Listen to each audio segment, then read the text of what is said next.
The following compilation features unsettling and spine-chilling tales sourced from Reddit's horror communities. Reader discretion is strongly advised. These narratives may contain graphic descriptions, psychological distress, and themes that could unsettle sensitive individuals. Proceed with caution, as immersion into these eerie stories may provoke fear, unease, and sleep disturbances. Enter this realm of Reddit's creepy horror stories at your own risk, as the line between reality and the macabre may blur within these chilling narratives.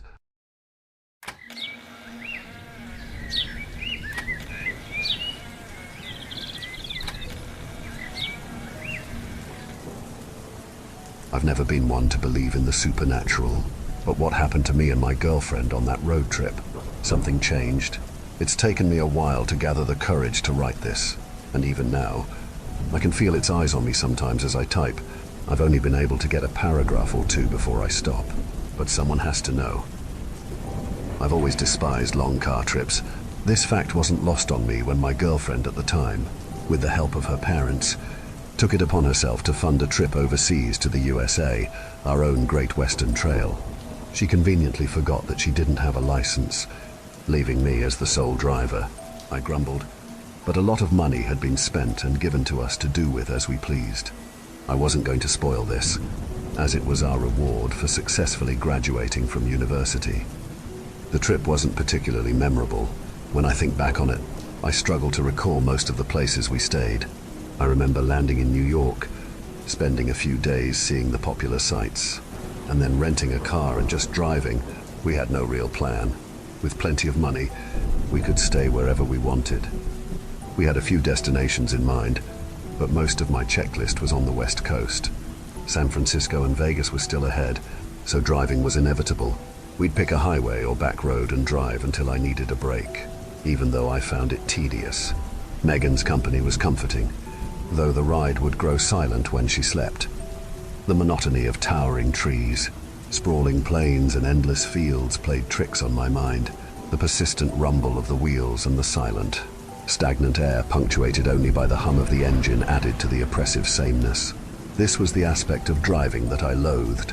Only the occasionally passing street signs provided any change, offering glimpses of nearby towns or warnings of local wildlife. After 8 hours of uninterrupted driving one day, I hadn't encountered a single town or city. Normally, I'd pass through 3 or 4 in a day's journey, but this time, the landscape remained stubbornly unpopulated. Yawning through my 3rd can of Red Bull, I considered pulling over in the middle of nowhere to catch some sleep. Then, just as the fuel alarm blinked to life, a weathered sign appeared, almost too late, marking the turn-off to a town. There was a subtle unease as I veered onto the exit. It struck me as odd that I could not recall any prior signs. Yet, the promise of fuel and a potential resting place outweighed my apprehension. The indicator ticking, the steering wheel turning, and Megan stirring beside me. I guided the car towards a place named Graysoul. As the sun began its descent beyond the horizon, casting long shadows across the empty fuel station, Megan and I pulled in, grateful for a chance to stretch our legs. The flickering fluorescent lights above hummed intermittently, adding to the eerie atmosphere of the isolated place. "We'll fill up here," I said, cutting the engine. Megan nodded, glancing around at the quiet surroundings. "And where is here?" she muttered. "A possible place to sleep." I stepped out of the car into the cool evening air, the scent of petrol and dust lingering. The station was deserted except for a lone figure behind the counter, engrossed in a magazine. I pushed open the creaking door and entered, a small bell chiming softly. The service worker looked up, a slight smile spreading across his young face as he greeted me with a nod. "Evening," I said, my voice echoing slightly in the empty convenience store. The worker stared at me, his smile showing teeth slightly. "Just the gas today," he said, a slight jubilation in his voice. "Yeah, thanks," I replied absent-mindedly, pulling out some cash. "Cash all good?" "Of course." His reply was almost a little too enthusiastic, lingering on the R. I handed him the cash and took my change. His smile widened. "Have a great day, sir." "Yeah, thanks," I replied, turning away. "Have a great day, sir." I paused, turned and looked at the man again. His smile remained, showing all his teeth. The gnawing part was that he seemed unhappy, not the soul-crushing service kind of unhappy, but there was something in his eyes. I couldn't quite describe it. "Have a great day, sir." He punctuated each word, eyes locked on mine. "I will, thank you." With a ring of the bell, I walked out the door, still feeling his gaze on me. His smile never wavered. As I fueled the car, I glanced back into the store. He was staring at me. I couldn't tell if he was laughing or crying behind his gritted teeth, but that damn smile remained burned into my mind. Getting back in the car, I shook myself. I was more than a little on edge. "You okay, babe?" Megan asked. I started up the car before pulling away. That was a chilling experience, I said with a forced laugh that even I didn't believe. "How so?" "That guy was just creepy. No wonder he's out here at this station." There was a pause. "Sure," Megan replied. Leaving the gas station behind, we ventured deeper into Greysall, a town seemingly caught in a perpetual state of half-hearted development. Quaint shops with faded facades lined the main street, their windows showcasing dusty displays of antiques and local crafts. A solitary traffic light flickered intermittently, casting an unsettling glow over cracked sidewalks and neglected flower beds.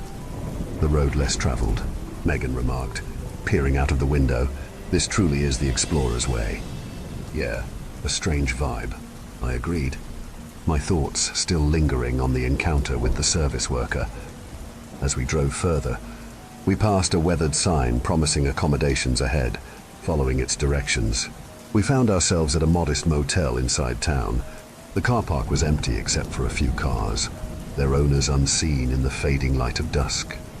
"I guess this will do for the night," I said, pulling into a parking space. Stepping out of the car, we were met with curious glances from the sparse population, their greeting smiles short, but their stares lingering a little too long. The motel seemed to stand in silent anticipation, its neon sign buzzing faintly against the growing darkness. I leaned in close and whispered to Megan, "What's with the looks?" Yeah. She glanced at me, brushing off my concern. "It's a small town," she replied in a normal tone. "We're tourists in a backwater town. Of course we're going to get looks." After locking the car doors, we walked towards the somewhat inviting light of the lobby. Just as I approached the door with Megan in the lead, I paused and glanced over my shoulder. There was a whisper on the wind, a fleeting sound or thought. The caffeine was wearing off, and with a violent shake of my head, I dismissed it and entered the cramped lobby. "Hello there, dears," the wizened caretaker woman creaked, her smile forming like cracks on old porcelain. "A room for the two of you." Megan smiled back brightly. "Yes, just for the night. Please, one double bed." The woman nodded in acceptance and wrote down our details in a dusty ledger. As I glanced at the ledger, it seemed unusually sparse, lacking additional names or reservations. "A couple's room. Names, please." "I'm Megan, and this is Michael." Megan and Michael. I do like the letter M. A chuckle rattled through her, revealing teeth that seemed too white against weathered skin. Megan shifted slightly, her gaze wandering around the lobby with a casual interest. "And where are you off to?" Megan stepped closer to respond, but I cut in with my question. "We're just travelers. How much for the room?" Her grin widened. $40 for the room. She offered the key to us, seemingly pulling it from thin air. "Thank you," I said, taking it cautiously. Leaning against the counter, I counted out the notes before passing the key to Megan. "Is there a place to eat around here?" I asked, handing over the money. "Eat?" She seemed surprised. "Best not to linger when it gets dark. There's a vending machine with snacks. I'm sure you'll be okay." I glanced outside. Darkness had fallen swiftly, cloaking the town like a shroud. "Okay," I nodded. The woman took the money. "Have a great day, sir." "Sure." I turned to step away, but her grip suddenly tightened on my wrist, making me look back. Her eyes pleaded, and her teeth gleamed brightly as her smile stretched her wrinkled skin. I stood there in confusion as her grip tightened. "Have a great day, sir." I was shocked by her sudden strength and didn't move. Megan intervened smoothly. "Good night." Her tone was breezy. The grip released as suddenly as it had tightened. Megan was next to me with a cheerful expression. I checked my wrist and looked back at the caretaker. Her smile was still wide, but her mouth was closed. "What just happened?" Nodding awkwardly, I hurriedly left, my instincts telling me to keep her in sight, to not turn my back. Only when we opened and closed the lobby door did I dare to relax. "She seems nice," Megan remarked, glancing back at the lobby with a dismissive shrug. I huddled close to Megan as we approached our vehicle. "Didn't she seem a bit odd to you?" I asked. She grabbed me. Meg, like full-on crypt keeper, clutched my wrist. I said with a touch of annoyance, "I wouldn't call that a grab. I think she just touched your hand in a friendly way." She laughed as she pulled her suitcase out. "Probably thought you were flirting or something." "I wasn't." "Relax, Mike. Older folks can be like that." I wanted to press the issue further, but Megan brushed me off again. Was it just me? Glancing back, I saw the caretaker woman in the distance, appearing to close up shop. She gave us a glance and a smile before hastily dropping the shutters. Shaking off the odd feeling, I turned back to find Megan making her way obliviously to the door. I took my bag and followed dutifully. She slid the key into the lock and opened the door effortlessly. Surprisingly, the room appeared to have been recently renovated. There was a modest TV and a large double bed. The calming blue interior was a stark contrast to the worn exterior of the motel. Megan responded with a jump, flopping onto the bed. Not bad for $40. I smiled at her enthusiasm. "Hungry?" "Not really." "Didn't she mention something about the vending machine?" She dug her phone charger out of her bag. "I guess all the local eateries close early due to the small population." That's how I interpreted her warning. I added uncertainly, "Maybe there's a high crime rate." "You think there'd be lots of criminals in a place this small?" The sound of her phone accepting charge punctuated her question. "I don't know. Why else would she warn us about going out?" Megan shrugged. "Maybe she's just cautious." I nodded mainly to myself and started towards the bathroom. This place better have running hot water. The shower was a stark contrast to the room. Perhaps they ran out of budget before getting to the tiles and plumbing. At least the light worked. And more importantly, the hot water. I let it steam up before indulging in the warm embrace. My mind wandered, as shower thoughts tend to encourage, lingering on today's drive. I struggled to remember any major landmarks or anything of note. There was nothing. I kept pressing on the thought, all notions of washing myself forgotten. Beneath the roar of the running water, there was another sound, a buzzing, a whisper, a constant tone. I couldn't recall ever hearing it before. As the water began to go cold, a memory resurfaced. I did pass signs on the road, all pointing to Graysoul. It made sense. But for 8 hours, the buzz grew louder as I pushed further in my mind. The distance on the signs to Graysoul was always the same. It was always the next exit. A loud knock on the bathroom door startled me. "You good?" Megan asked. A shock of cold shivered me awake. I was freezing. "Yeah, I'm good. Be out in a moment." The sudden silence of the room was deafening. I strained to hear the buzz, but there was nothing. I made my way to the mirror, broke open my toiletry bag and began to brush my teeth. I kept my eyes down towards the sink, focusing on the routine. A nagging feeling in my gut made me hesitate to look up, so I kept my head firmly angled down.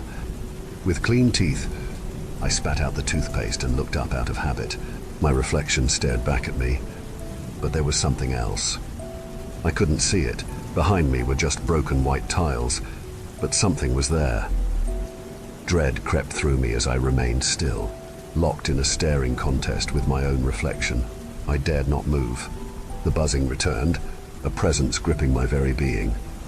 It was as if I stood on the edge of a cliff, knowing full well that stepping off would be fatal. I knew that if I glanced slightly to the left of my shoulder, my life would be over. Time passed, I don't know how long, Before I closed my eyes, the feeling slowly dissipated, and I stepped away from the sink and out the bathroom door into the bedroom. My breath was heavy, buried deep in my stomach. Every movement felt like dragging boulders. Only when I opened my eyes and saw Megan lying casually on the bed with her phone did I let out a shudder of relief. "You were in there a while," she remarked, not looking up. "You'd better get some sleep." "I think so." I made my way to the edge of the bed and climbed in, my neck stiff and taut. I couldn't even glance behind me. Something was there, and I knew it meant the end. Laying on my back, I turned my head toward Megan, a protest forming on my lips. It got stuck in my throat as the oppressive blanket of dread fell over me, digging into my back and spine. I stopped myself as my stomach dropped again, the pits of my being filled with hollow trepidation. The words were stuck in my throat. I wanted to say it, to desperately convey that something was wrong, but terror engulfed me. "What's that, babe?" Megan asked, her tone light. "Nothing. I just need sleep," I muttered in defeat. The feeling receded. The disquieting unease left me. She smiled and gave me a peck on the cheek. "I'll leave you alone tonight so you can rest up. Maybe tomorrow will be better." I could only nod. It felt as if my blood had been drained from my body. Surely, I looked hollow or my skin void of color. But her reaction remained cheerful and flirty. She turned away, set her phone's alarm for the morning, and nestled into the covers. I did not sleep. I lay on my back, staring at the ceiling. Time passed in a haze, the seconds blending into minutes, minutes stretching into infinity. My eyes adjusted to the dim light filtering through the thin curtains, and I began to notice the minute details of the ceiling above me. Tiny cracks splintered across the plaster, the paint already beginning to peel from its fresh coat, revealing faint water stains and the occasional cobweb as a finishing flourish. I could make out the slight variations in texture where the roller marks overlapped during the last haphazard paint job. My mind fixated on these imperfections, a desperate attempt to anchor myself in the mundane. Yet, the oppressive feeling lingered, a weight on my chest. It wasn't as strong as before, but its presence was undeniable. The sense of absoluteness gnawed at me from the left, a silent reminder of whatever unseen horror lay just out of sight. Every instinct boiled over, urging me to keep my gaze forward, to not turn my head even the slightest bit. The thought of what might be there, lurking in the shadows, was too much to bear. My body remained rigid, my breath shallow and controlled, as if any sudden movement or noise might draw its attention. Megan's soft snores provided a fragile comfort. I wanted to wake her, to share the burden, but the words wouldn't come. I was trapped, a prisoner to this unseen menace. As the hours dragged on, sleep eluded me. The darkness outside deepened, the walls pressing in as if to crush the very air from my lungs. I clung to the small details of the ceiling, using them as a lifeline to stave off the encroaching fear, knowing that dawn was still hours away. I couldn't bear another moment of this. Slowly, I lifted myself from the bed and made my way to the door, keeping my head still.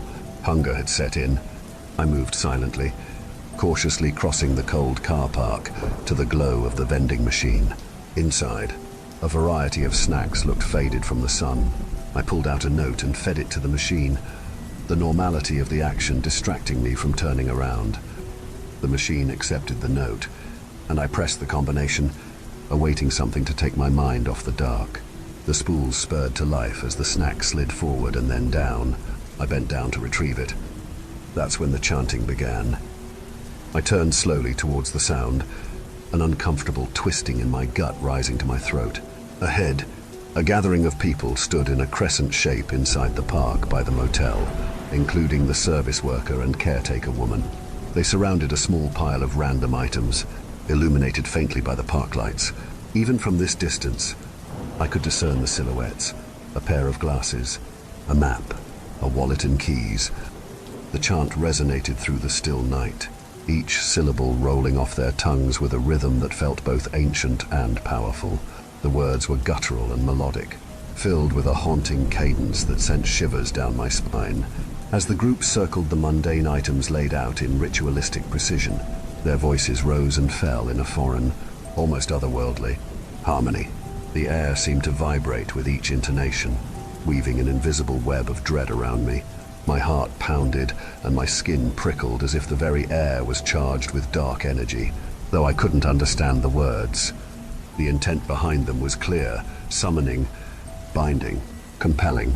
Fragments of the chant felt disturbingly familiar, echoing with the weight of forgotten rituals. Each phrase seemed to hold a hidden meaning, a dark promise, as if the chant itself was a living entity reaching out to ensnare any who dared listen. The figures began to turn. Despite being about 20 meters away, I unconsciously crossed the car park and stood by the street, now able to make out their faces as they surveyed me. Their wide smiles and mouths agape revealed what felt like too many teeth. The chant continued, their mouths twisting to form the sounds, yet their eyes betrayed terror.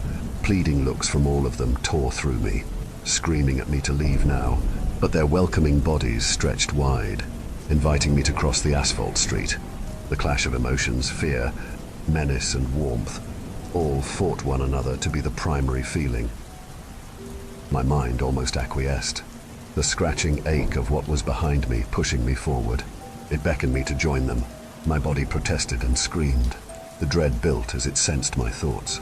To turn and walk, I would step into abject horror. Forward was the loving call of familiarity. With a great, uncertain step, I turned my back on the gathering and walked back to our room. As I turned away from the gathering, my body protested violently. My heart sank, breaths long and deep. Each step back towards the motel felt like wading through molasses. An invisible force clawed at me, pulling me back towards the chanting group. The ache in my chest intensified, as if something was trying to rip my soul from my body. My muscles tensed and strained with every movement. The chant almost engulfed me, surrounding me in a maw of alien chants. The distance to my room seemed to stretch interminably, the dim lights of the motel flickering in and out of focus, extremely bright in one moment and pitch black the next. Each step forward was a battle against an unseen force that grew stronger with every passing second. My mind reeled, assaulted by a barrage of whispered temptations and threats that made my skin crawl. I could feel the dark energy digging into me, its tendrils wrapping around my very essence, threatening to pull me apart. A cold sweat broke out on my forehead, and my vision blurred with the effort of resisting the pull. Every fiber of my being screamed in protest, urging me to turn back to the comfort of the gathering behind me. The door to our room was just ahead. My hand trembled as I reached out, fingers barely grazing the doorknob. I looked forward as I felt the door, but my consciousness felt miles away. Each touch of reality was such a distance. It bedraggled my mind. With a Herculean effort, I twisted the knob and stumbled inside, collapsing against the door as it swung shut behind me. Everything was quiet. The room was dark. The sight of Megan lying asleep on the bed brought everything into focus. My heart pounded in my ears, but I was slowly coming back to its senses. I looked around the dark room. I was here. Everything was back in its place. I strained again to hear the outside. Nothing. I paused and hesitated to look over my shoulder. Nothing. I turned and cautiously looked over my left shoulder to the door. Nothing. I locked the door slowly, made my way to the bed and crawled inside. I felt I wanted to say something to Megan or awaken her, but something held me back. The fear I felt before was distant, lingering in the back of my mind. The thought was different now. It was almost as though it would become real if I acknowledged what happened. I listened one more time, trying to make out any sound of what was outside. Nothing. I slid closer to Megan, wrapped tightly around her and chose to forget. Sleep was not too far behind. I woke in a sudden panic, upright. I observed the surroundings. The nice calm blue of the room was brightened by the subtle sun through the blinds. Morning had arrived, and Megan walked out of the bathroom, brushing her teeth. "Sleep well?" she asked. I took a brief moment to stabilize myself and breathe deeply. "I think it's best we keep moving," I replied slowly. She smiled and made her way back into the bathroom. By the time she finished up, I had packed our bags and was walking out the door. Why the rush? She laughed. I didn't stop. I opened the door and noticed our vehicle where we had parked it. I loaded it up and was ready to leave. Megan climbed into the passenger side with a confused grin. I had started the car. Why so sudden? I have to drop the key off. Babe. I drove closer to the lobby. The shutters were still down. I pulled the handbrake and took the key from her hand. I'll drop them off. Be 2 moments. I got out and hurried to the chute, glancing around.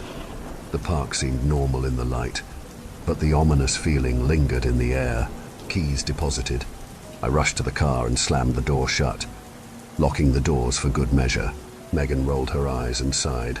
With glances in the mirror and a careful foot, I made my way towards the highway and the open road. I kept checking. Every minute or so, I surveyed the town as we traveled. We were up pretty early for the cozy little town, which seemed deserted. It was not long until we had left the confines of Graysall and were back out through the woods. "You going to tell me what that was about?" Megan asked. I looked at her and feigned a nonchalant smile.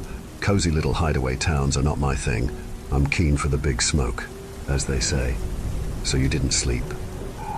I didn't know why I didn't tell her. Part of me wanted to keep the truth as a lie. I wanted to keep her safe from whatever that was. I sighed as I relented and opened up my thoughts.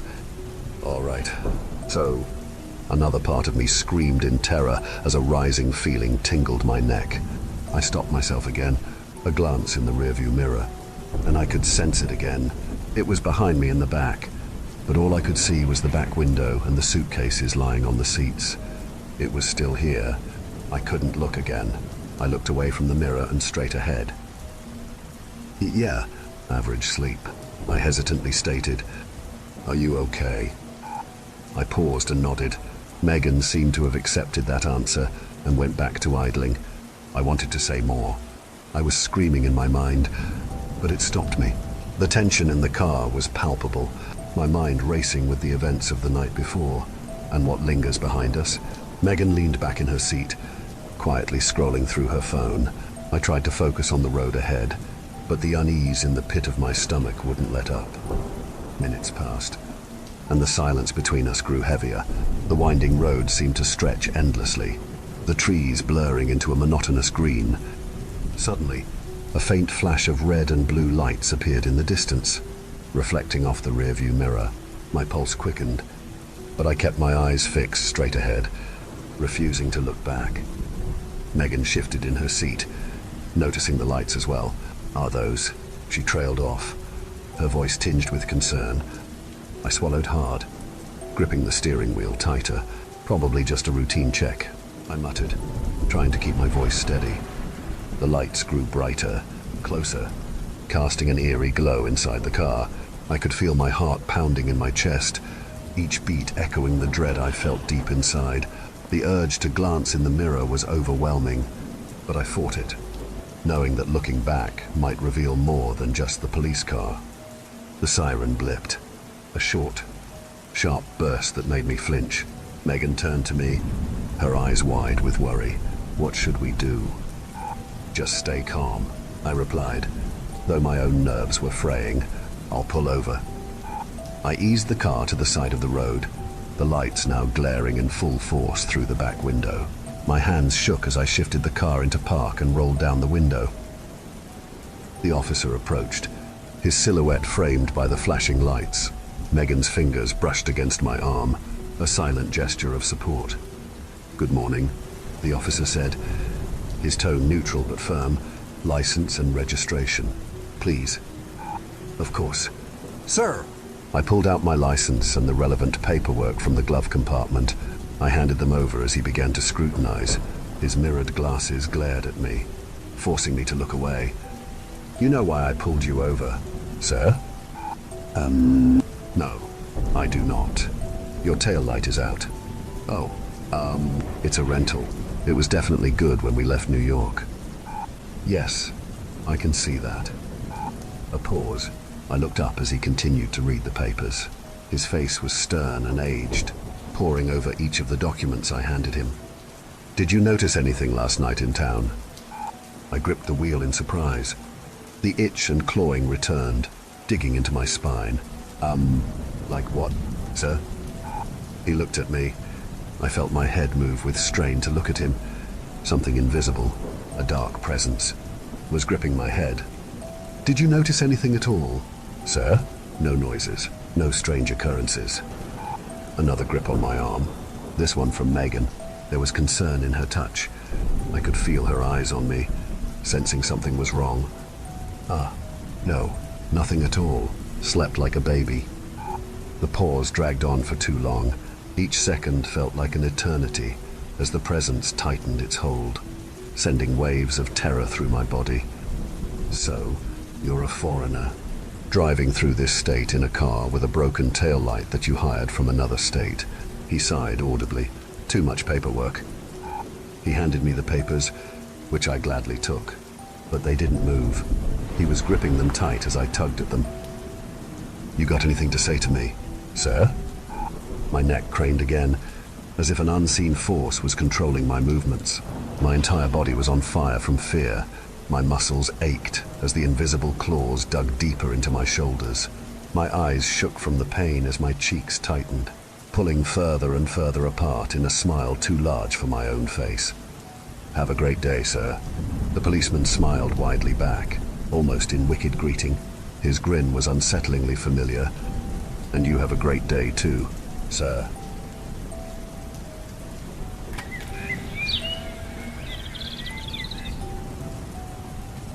About a month ago, I was told that the owners of my previous apartment were going through a family tragedy, a dead or lost relative or something.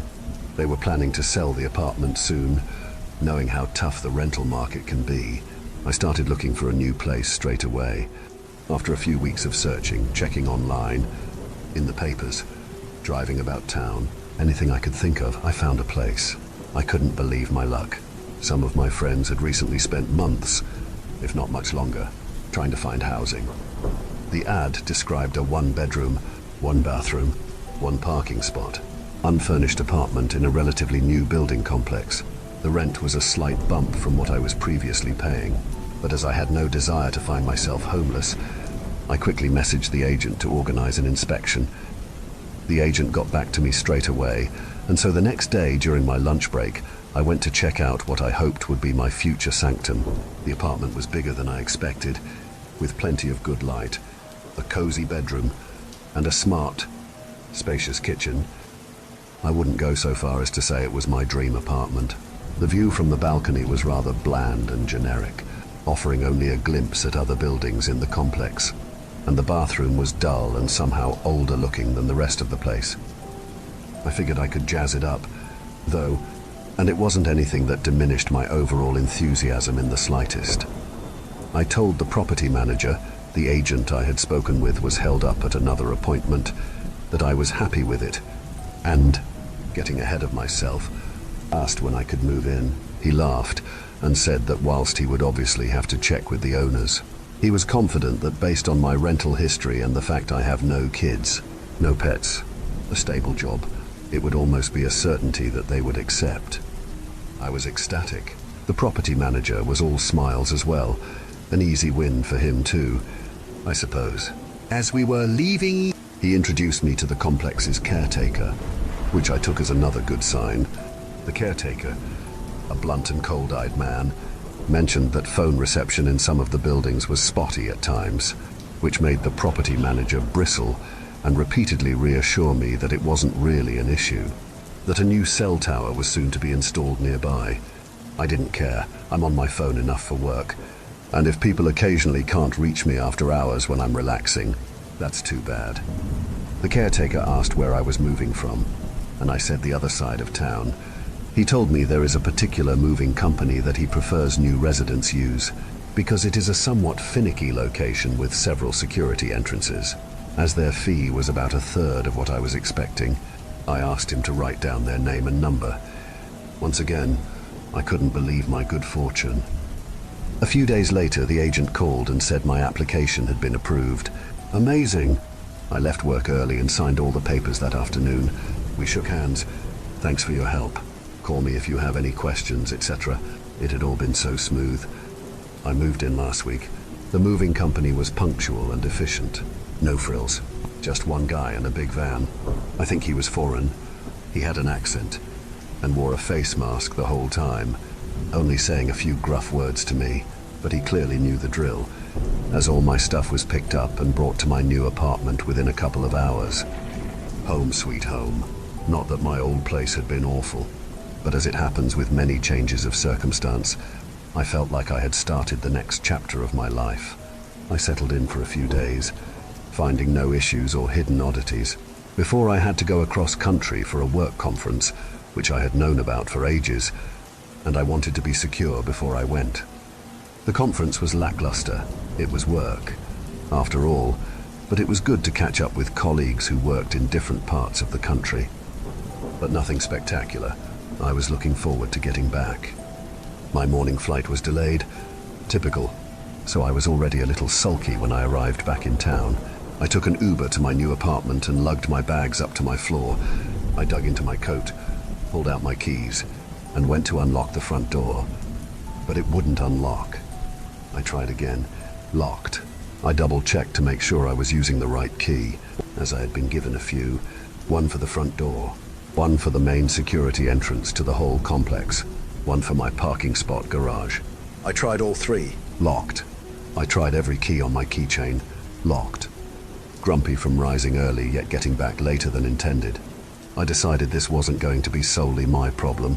I picked up my bags and left the building, down to the caretaker's office. I explained my situation. The caretaker looked at my key, said it didn't look misshapen or damaged in any way. He ducked out to a back room and came back with my spare key, or a master key for the whole complex. I'm not sure, as we didn't end up needing it. I was heading towards the ground floor entrance to my building when I noticed that the caretaker was continuing ahead. He turned back and frowned. "You're apartment 150, aren't you?" "Yes." "Next one. Look." He pointed towards an A4 sign that was right in front of me, next to the key fob swipe. "Apartment 6180. This threw me. Had I been so exhausted that I went into the wrong building? No. I saw 115 on the door, my door, that I tried to unlock. I distinctly remember that. Or did I? I had been in a hotel for the last few nights. Maybe I had gone to whatever my hotel's room number had been. In fact, what was the number of the room that I stayed in? I had only checked out this morning, but I couldn't recall it. Feeling like a bit of an idiot, I followed the caretaker along to the next building. He pointed again to an equally tacky sign. Apartments 101, 120. Right. He held the entrance door open for me. "Thank you very much.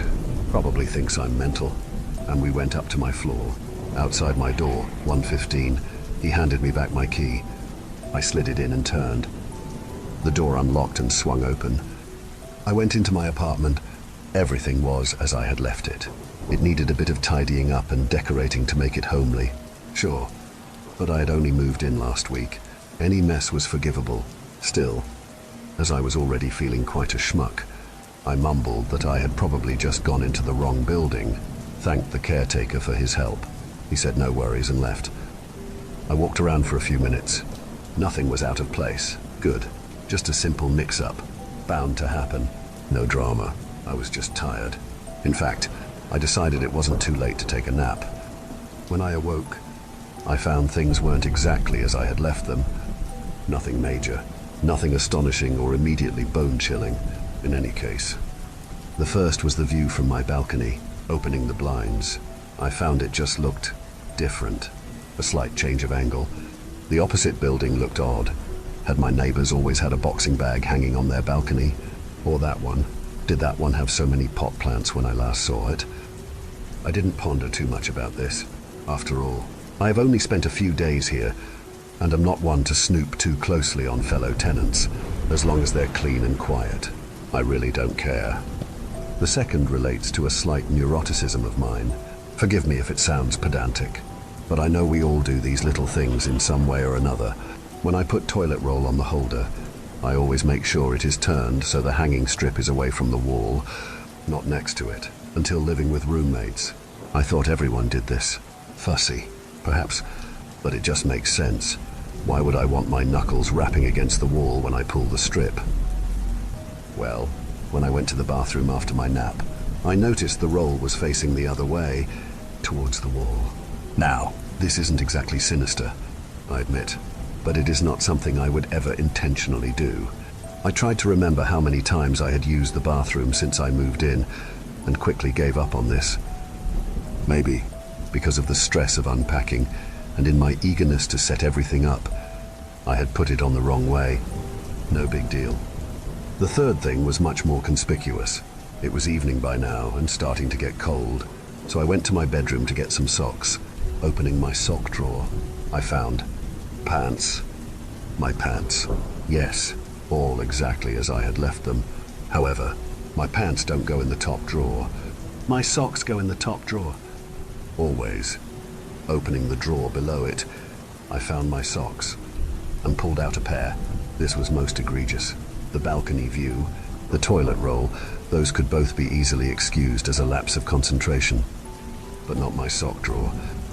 Of course, I had had to pack up all my clothes during the move, put them in bags, take out the drawers, put them back in one by one. It was not impossible, or even unlikely, that in the rush of reassembling all my furniture, that something ended up out of place. However, it is impossible that I wouldn't have noticed this by now. Like everyone, I'm sure I have a very particular morning routine. The order my clothes go on is part of that routine. I spent several days at my apartment before going to the conference. New apartment, sure, but same dressing procedure. There's no question in my mind that I would have realized my error and swapped the drawers back to their correct positions. Something didn't feel right. Had I indeed gone into the wrong building when I came back? I thought so. But how would that make sense? Even if I had, it still didn't explain why something felt off with this apartment. I decided to call the agent. I wanted to ask which building we had gone into during the viewing. I had thought it was the third building on the right, the one I must have accidentally gone into earlier today, not the fourth building that I am currently in. I was scrolling through my phone when I remembered that the agent hadn't been with me that day. It was his associate, the property manager, and I didn't have his number. Checking the time, I saw it was now well after business hours, but I was still feeling perturbed. I would have to call him tomorrow. I could try to find his number at least. What was his name? I googled the real estate agency. It's a nationwide agency, so that obviously didn't help. I narrowed down my search by typing agency name plus town name. The results were alarming. The local site for the agency was the top link, but it was impossible to miss the many other articles that detailed a much grimmer subject. I read several of them, all with the same general content. I've copy-pasted one of the shorter ones here, with some of the information edited, as I am now feeling quite exposed and vulnerable. Family members of missing real estate agent still hoping for her safe return. The family of missing real estate agent, Jacqueline redacted, 27, are still maintaining hope that she could be found safe and unharmed. It's been 3 months, and we know how these sorts of cases usually go, said Jacqueline's father in a statement. But she's a tough young lady. Whatever is going on with her, she's doing her best, and I know she's still out there. We're all still so confused and in shock, said Jacqueline's mother. She's such a sensible woman. She would never get up and disappear like that. Jackie gets along with everyone. She's so kind, so beautiful. We can't imagine that anyone would ever want to hurt her. A police investigation has cleared her family and boyfriend, redacted, of any involvement in Jacqueline's disappearance, with officials stating that they are treating it as suspicious and are concerned for her well-being. Ms. Redacted was last seen at her workplace of SX Realty Group on April 17th. She told colleagues she was going out to provide a viewing of a rental apartment in suburb, but according to the prospective tenant, she never showed up, and she did not return to her office that day. No one has seen or heard from Jacqueline since. Police urge anyone with information regarding Jacqueline's whereabouts to contact a missing woman who was about my age, who worked for my real estate agent. She disappeared going to an appointment in my suburb. There are only a few apartment complexes around here, so There's a good chance that it was this one. Deeply upsetting. But it was not explicitly related to my current predicament. Spooky, for sure. Sad, yes, for me. Well, I was just remembering a few things wrong, mixing them up. Understandable. After all, how much attention do you really pay to every little thing in your life when you do every little thing every single day? I clicked onto the agency site and found the property manager's number. I would call him tomorrow, if I could be bothered. Probably not. Even though I hadn't done much today, I usually had a shower before bed, and additionally, wanted to thoroughly rid myself of any hotel room filth still clinging to my body. Also, showers are a good reset. Good to take your mind off things. As I got in, something in the bathtub caught my eye. The plug hole in the bath was much more worn than I had previously noticed. It wasn't dirty or grimy exactly, but it did have an odd color to it. It looked faded, almost corroded, as if it had been exposed to something for some time. When I finished showering, I inspected the plug hole closer, definitely pallid and washed out. Looking around the tub, I saw that whilst sparkly white, it was a bit dusty. I would have to give it a once-over tomorrow. But not tonight, not after a shower. Cleaning comes before showers. I thought I would get out some cleaning products and leave them on the counter to remind me in the morning. I couldn't remember which ones I had brought with me in the move and which ones I had just chucked out. I thought I'd better have a look and see what I might need to pick up from the store. Checking the cabinet under my kitchen sink, I took out all the usual suspects. Good, I wasn't lacking anything. Then I saw it. Towards the back. To the right. Behind the pipes. I could easily have missed it. It was so dark. So hidden. A bag. I pulled it out. A black satchel. A tote of some sorts. It wasn't solid. Clearly there were a few things inside. I opened it up and tipped out its contents. Rope. Long, bundled rope. Duct tape. Thick, heavy-duty duct tape. Plastic bottles. Unlabeled. Cryptic liquids swilling within 3 plastic bottles. Terrifying. This was truly messed up. I couldn't wait until tomorrow. Not after finding this. I had to do something. Call someone. I remembered the agent telling me that the apartment complex has all hours security. How do I get in contact with them? What was the number? I ran out of the kitchen to the living room, where I still had most of the new rental documents scattered upon my table. Frantically, I flipped through them, looking for the right words, the right number. There it was. Security caretaker. I punched the number into my phone. As I hit call, I saw that the number I dialed had changed to a saved contact in my phone. Easy Shifters, new aptee. The line connected, only for a split second, then dropped out. I stared at my phone. What? I went back to the table, frenziedly flicking through all the forms and folders until I found it, the scrap of paper with the name and number of the moving company. I checked it against security divided by caretaker on the building information sheet. It was the same number. How? Had the caretaker accidentally written his own number down? That didn't add up. I had called the moving company. The number worked. The guy came. He got my stuff. It was the right number. Wait. The guy. Panic took over. I opened my browser and began searching. Easy Shifters. EZ Movers. Easy Shifters. Easy Movers. Easy Moving Company. Removals in town. Moving Company town. Help moving town. Easy Shifters did not appear once. I wasn't expecting a glamorous Instagram or anything, or even an updated website.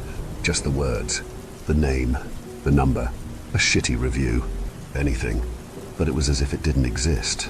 I could not find a single trace of it. Nothing. And now someone is knocking on my front door.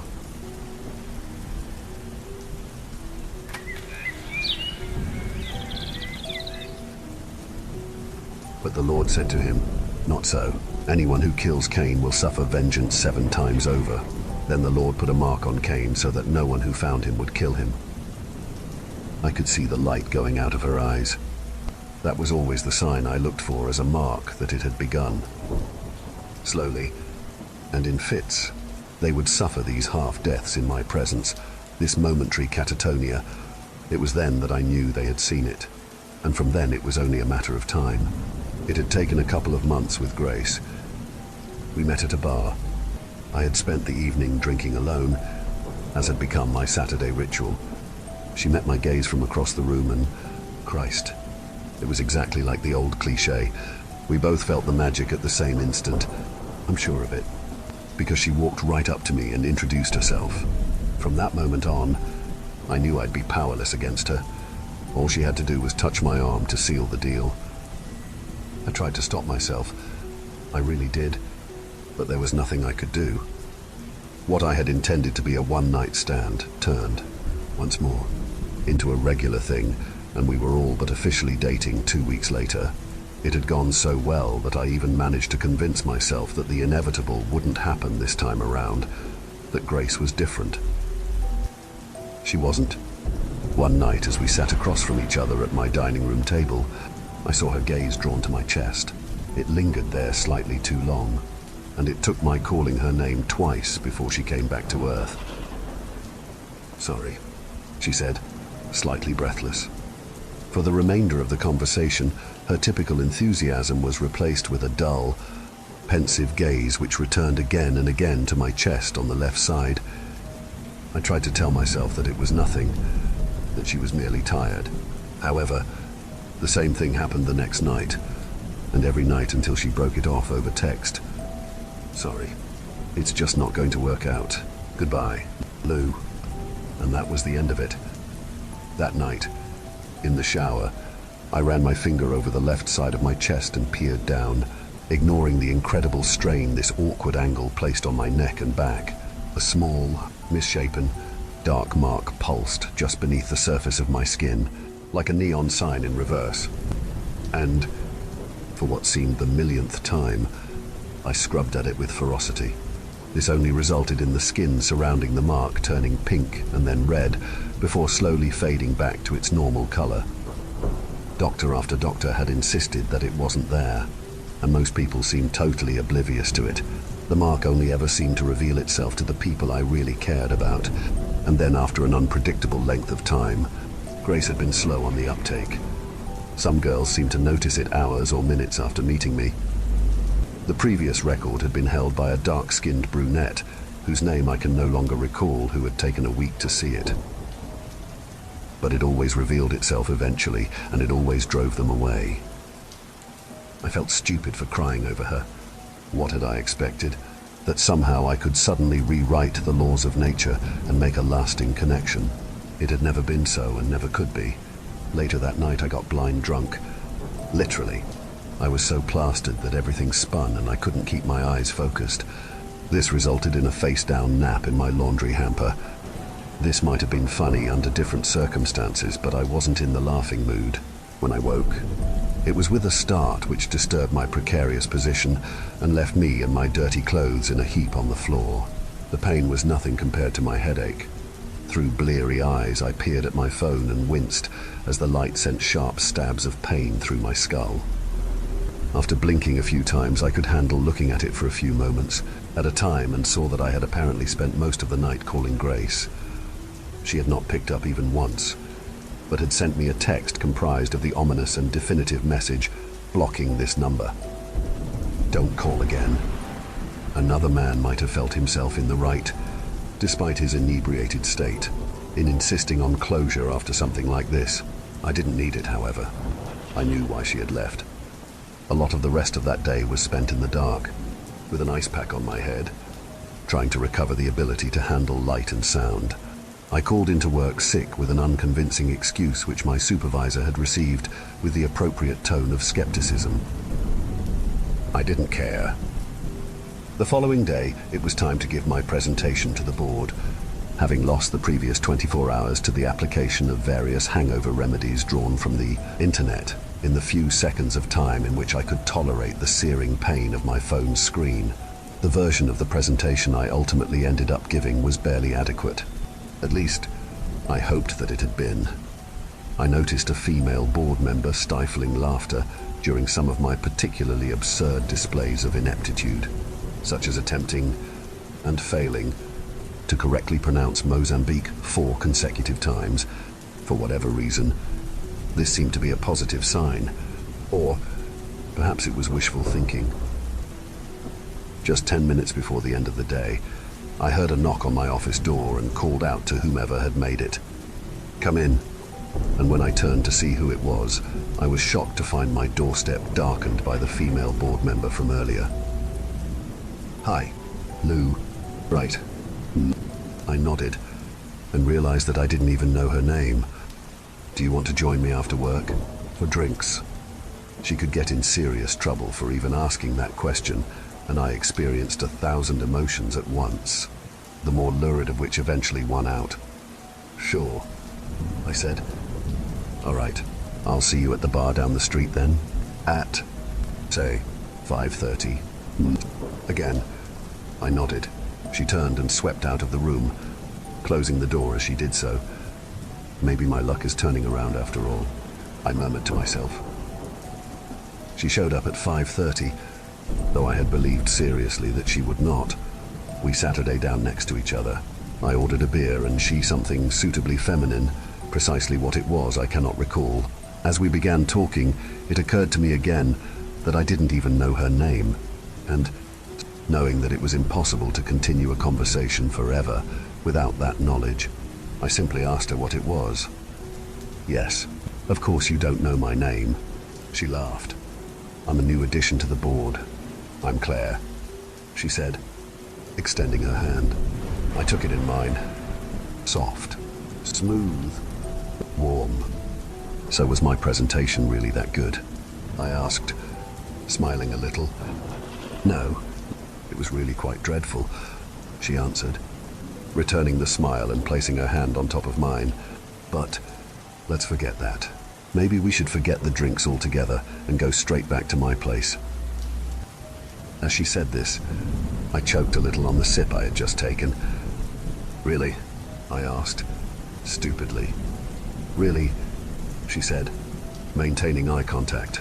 I stood, dreamily, and allowed her to lead me outside and to her car, entirely forgetting about mine or what would happen to it were I to leave it on the sidewalk for the rest of the night. But just as she was about to turn to open the car door, something stopped her, and she looked at me strangely, directly at the left side of my chest. "I'm sorry, Lou. I just remembered. My sister is coming tonight. I can't. I'll see you later." And with that, she stepped into the car and drove off into the night. Later that night, I woke up in front of the TV with several bottles of beer covering my body and the TV blaring noisily. My head killed. Sometimes a shower can help with that. So I walked into the bathroom and waited for the hot water to start flowing. Once inside the shower, I sighed deeply and pressed my forehead against the wall, a position with which I was all too familiar. "That's a record. I think," I said to myself. "Only took her half a day." Then I glowered at the mark over my heart. It pulsed gently, like it was mocking me. In a fit of sudden clarity, I grabbed a pair of fingernail scissors which was lying on the little shower shelf, which held various hygiene products.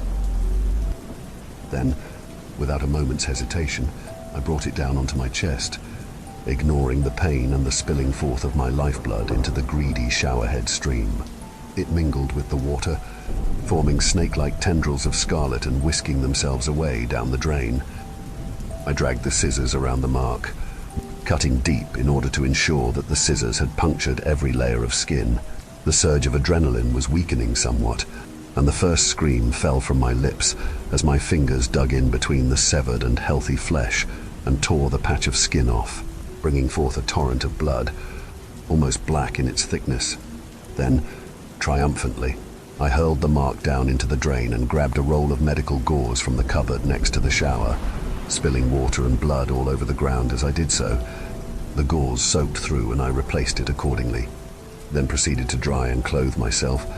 After replacing the gauze several times, I began to fear that the amount left in my first aid kit after my skating mishap wouldn't be sufficient. For a little while, my arms grew weak, and I further feared that the whole thing had been a serious miscalculation on my part. But the blood did stop and the strength did return to my limbs after several hours spent lying on my bed. Some of that effect may have been due to my liver processing some of the alcohol circulating in its bloodstream. Blood loss and alcohol do not mix well, after all. So, after recovering my strength, I stood and hobbled back into the bathroom to get a clear look at my handiwork. While covered in gauze and blood, it was difficult to say whether or not my goal had been achieved, but it looked like a pretty comprehensive job to me, and so, satisfied, I fell back onto the couch and returned to the void of unconsciousness. When I woke, it was not immediately obvious how much time had passed. After checking my watch, I saw that it was 10:30 the next day. Fortunately, it was Saturday. It occurred to me then that the gauze would no doubt need changing, and so I dragged myself back into the bathroom and peeled it off of my skin, no doubt bringing some of the latter with it. But as my fingers fumbled with the first aid kit, the sight of the wound was enough to send me staggering backwards and nearly into the tub. Not because it was especially grisly or infected or in any way unseemingly, but because of what I saw embedded right at the center of the congealed blood and newly forming scab. At that very spot, exactly where it had been before, was a small, misshapen, dark mark which pulsed just beneath the surface of the scab, like a neon sign in reverse. I declined to get back up, electing instead to lie where I had fallen, with my head between my knees and the tears flowing freely onto the tiled floor. Thank you for venturing into the darkness with us. If you dare to explore further, be sure to subscribe to our channel for more spine-tingling tales of horror and the supernatural. Remember, the shadows hold endless mysteries, waiting to be unveiled. Stay tuned for more bone-chilling stories as we continue to traverse the eerie depths of the unknown together. Until next time, may your dreams be free from the haunting echoes of our tales. Or perhaps not.